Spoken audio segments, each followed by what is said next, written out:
ये तय कर दिया है कि अब एक बार नहीं बल्कि आपकी वर्ष में 4 बार जेईई की परीक्षाएँ होंगी, ताकि हर छात्र को बहुत अच्छे तरीके से उसको अवसर मिल जाएगा। और जी हाँ दोस्तों, आप लोगों ने बिल्कुल सही सुना। अब जेईई की एग्ज़ाम 2021 में 4 बार होने वाली हैं। यहाँ ऐसा ही एक बहुत बड़ा अपडेट आया है एनटीए की तरफ से, जिसमें शिक्षा मंत्री ने अपना पूरा डिसीजन सुना दिया। तो हाँ दोस्तों, आज हम ये न्यूज़ के बारे में बात करने वाले हैं। मैं हूँ दिलीप, आपके अपने चैनल बेस्ट एग्ज़ाम पे आपका एक बार फिर से स्वागत करता हूँ। और आज हम लोग बात करने वाले हैं दोस्तों कि जेईई का जो फाइनल ईयर का मेन एग्ज़ाम होगा वो साल में 4 बार होने वाला है 2021 में। और ये कब कब होने वाले हैं इसके डेट को भी देखेंगे, साथ ही साथ हम लोग इसमें उनके लाइव वीडियो को देखेंगे, उन्होंने क्या क्या कहा। जो वीडियो कॉन्फ्रेंस आज होने वाली थी 6 बजे वो हो चुकी, और उसमें क्या क्या बताया गया था वो बताने के साथ साथ ये वीडियो आप लोगों को प्रोवाइड किया जा रहा है। और जेईई की एग्ज़ाम का प्रिपरेशन कैसे लेना है, उसमें कौन कौन से रूल्स मानने होंगे, इससे रिलेटेड वीडियो आपको यहीं पर मिल जाएंगे। तो दोस्तों आज ये वीडियो पूरा देखें, जिससे कि आपको कोई डाउट ना हो। अगर हेल्पफुल लगे तो एक बार लाइक ज़रूर कीजिएगा, और अगर चैनल पर नए हैं तो चैनल को सब्सक्राइब करके बेल आइकन जरूर दबा दीजिएगा, जिससे कि आए कि अपडेट आपको सबसे पहले प्राप्त हो। चलिए बढ़ते हैं बेस्ट एग्ज़ाम के साथ और देखते हैं लाइव वीडियो एजुकेशन मिनिस्टर का, और समझते हैं आज की न्यूज़ को।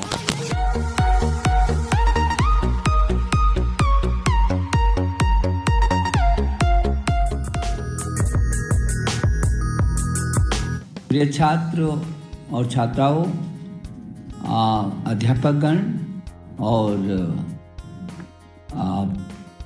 अभिभावकगण, प्रिय छात्रों, जैसे कि पीछे के समय में मैंने आपसे चर्चा की थी और मैंने कहा था कि आप सुझाव दीजिए और आपके जेईई मेंस परीक्षा कब होनी चाहिए, 1 बार होनी चाहिए, 2 बार होनी चाहिए या उससे अधिक बार होनी चाहिए, और क्या कठिनाइयाँ हैं और आपको किन किन कठिनाइयों का सामना करना पड़ता है, और आपके मन में कोई विचार आ रहा है तो आप हमको सुझाव देंगे। जैसे कि आपको मालूम है कि हमने लगातार सभी जो भी हमने बहुत महत्वपूर्ण निर्णय लिए हैं शिक्षा के क्षेत्र में, शिक्षा की दिशा में, वो सब आपसे, अध्यापकगण से, विशेषज्ञों से, शिक्षाविदों से सब परामर्श करके, चर्चा करके हम लोग लगातार पीछे के समय से निर्णय लेते रहे, चाहे वो नई शिक्षा नीति का हो, चाहे परीक्षाओं का हो, चाहे अन्य कोई भी मुद्दे रहे हों। मुझे इस बात को लेकर के खुशी है कि आपके बहुत अच्छे सुझाव आते हैं और वो सुझाव सकारात्मक होते हैं और उन पर हम विचार विमर्श करते हैं। और जैसे कि आपके जब सुझाव आए तो हमने आपके सभी सुझावों को एनटीए को दिया था और ये भी अनुरोध किया था कि आप सकारात्मक दिशा में कैसे छात्रों को उनके सुझावों के अनुरूप सुविधा दी जा सकती है, ताकि वो किसी बिना किसी तनाव के, दबाव के, वो बहुत अच्छे तरीके से अपने मिशन में सफल हो सके। मुझे खुशी है कि जो आपसे कुछ दिन पहले परामर्श हुआ था, बातचीत हुई थी, जो आपके सुझाव आए थे, उन सुझावों को देख करके जेईई मेन के बारे में बहुत महत्वपूर्ण और अग्रणी निर्णय लिए गए हैं। मुझे ये कहते हुए खुशी है कि आपकी जितने सुझाव मिले हैं वो जेईई एडवांस परीक्षा के लिए जो अर्हता निर्धारित करेगी, उसमें ये तय कर दिया है कि अब एक बार नहीं बल्कि आपकी वर्ष में 4 बार जेईई की परीक्षाएं होंगी, ताकि हर छात्र को बहुत अच्छे तरीके से उसको अवसर मिल जाएगा। और 4 सत्रों में जो कराई जाएंगी वो पहला फरवरी में होगा, दूसरा मार्च में होगा, तीसरा अप्रैल में होगा और चौथा मई में होगा। और ये जो 4 सत्र में परीक्षा होगी एनटीए के द्वारा, राष्ट्रीय परीक्षा एजेंसी के द्वारा, वो परीक्षाएं आप अपनी सुविधा के अनुसार दे सकेंगे। और जो पहला सत्र होगा, जो पहला सत्र है फरवरी का, ये इसकी जो तिथियां हैं वो भी घोषित कर दी गई हैं। ये परीक्षा की जो तिथि होगी वो 23 फरवरी 2021 से 26 फरवरी 2021 के बीच आयोजित होगी ये परीक्षाएं, जो आपकी जेईई मेंस की परीक्षा है।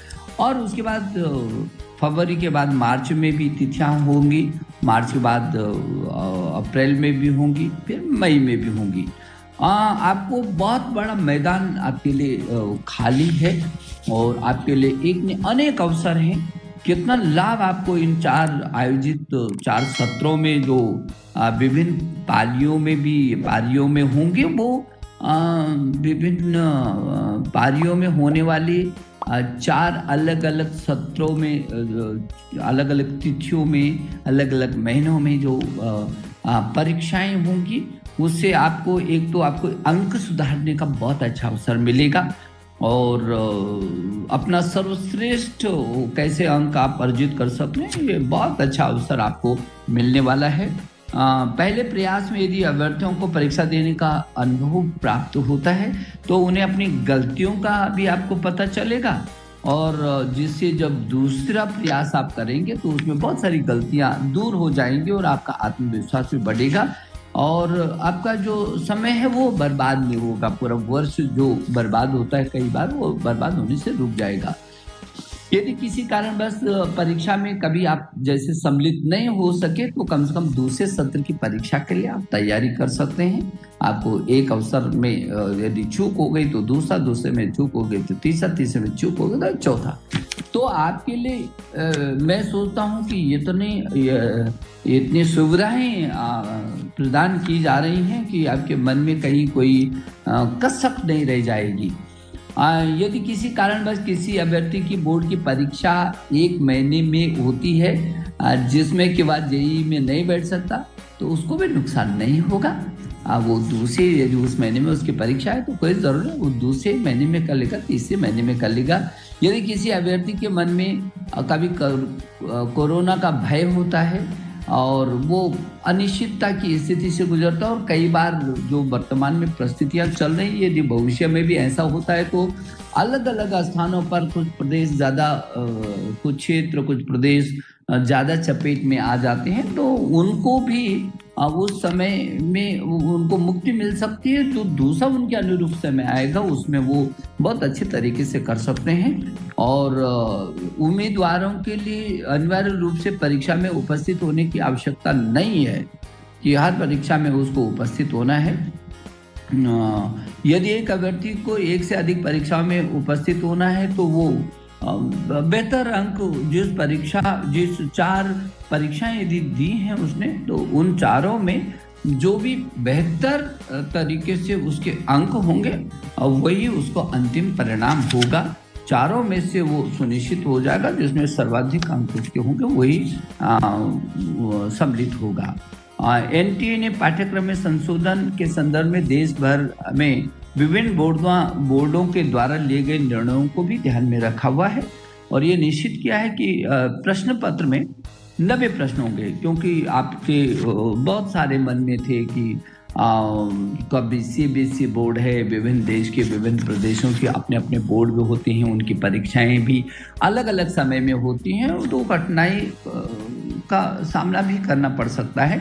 तो उसमें और कुछ ये भी आया था कि यदि जो कुछ पाठ्यक्रम किसी बोर्ड ने कम कर दिया और किसी बोर्ड ने पूरा पाठ्यक्रम किया तो फिर जो पूरा जिसको 30% उदाहरण के लिए सीबीएसई ने कम किया है तो फिर किस तरीके से कोई 1-2% करेगा और एक 30%, 20% कम करेगा, तो उसका भी रास्ता निकाला गया है।